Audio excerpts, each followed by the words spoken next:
السلام علیکم دوستو، شہید کربلا پارٹ 10۔ حضرت امام حسین علیہ السلام کو عبداللہ بن عمر کا مشورہ۔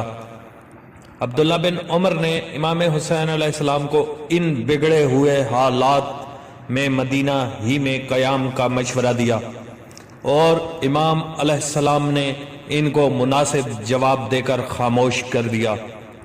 اور یہ فرمایا، اے عبداللہ، نگاہ قدرت میں دنیا کی پستی، ذلت ایک یہ بھی دلیل ہے کہ حضرت یحییٰ کا سر اقدس بنی اسرائیل کے حرام زادوں میں سے ایک حرام زادے کے سامنے پیش کیا گیا تھا، اسی طرح میرا سر بھی بنی امیہ کے حرام زادوں میں سے ایک حرام زادے کے سامنے پیش کیا جائے گا۔ جب عبداللہ کو یقین ہو گیا کہ امام ارادہ اس سفر سے رکیں گے نہیں، تو عبداللہ نے خواہش کا اظہار کیا کہ جس مقام پر رسول اللہ صلی اللہ علیہ وآلہ وسلم بوسہ دیا کرتے تھے اس پر مجھے بوسہ دینے دیں۔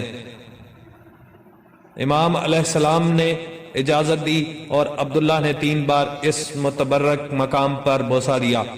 بہرکیف ان سب امور سے فارغ ہو کر سرکار سید الشہداء علیہ السلام نے 28 رجب 60 ہجری کی رات مدینہ سے روانہ ہوئے۔ مدینہ کی صبح آج بے رونق تھی، اس لیے کہ حقیقی آفتاب اس کی آنکھوں سے اوجھل ہو چکا تھا اور رسول صلی اللہ علیہ وآلہ وسلم کی قبر بے چراغ تھی، اس لیے کہ رسول صلی اللہ علیہ وآلہ وسلم کا نور دیدہ آج صحرائے غربت میں گامزن تھا۔ راویان اخبار کا بیان ہے کہ جس وقت آپ مدینہ سے نکلے تو اس وقت آیہ مبارکہ سورہ القصص آیت نمبر 21 کی تلاوت فرما رہے تھے۔ ترجمہ: پس حضرت موسیٰ اس شہر سے ڈرتے ہوئے اور آس لگائے ہوئے نکل کھڑے ہوئے، عرض کرنے لگے کہ اے میرے پروردگار، مجھے ظالم کے ہاتھ سے نجات دے۔ اس آیہ مبارکہ میں جناب موسیٰ علیہ السلام کا فرعون کے ظلم و ستم کی وجہ سے سکونت مصر ترک کرنے پر مجبور ہو کر نکلنے اور ظالموں کے شر سے نجات حاصل کرنے کی دعا کا تذکرہ ہے۔ اسی طرح جب امام علیہ السلام مقام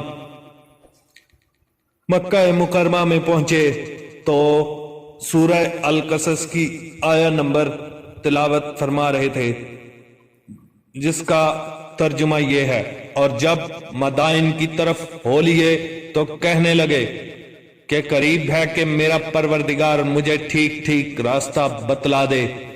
اس آیہ مبارکہ میں بھی حضرت موسیٰ کے مدائن میں پناہ لینے اور اس وقت کی مخصوص دعا کا تذکرہ موجود ہے۔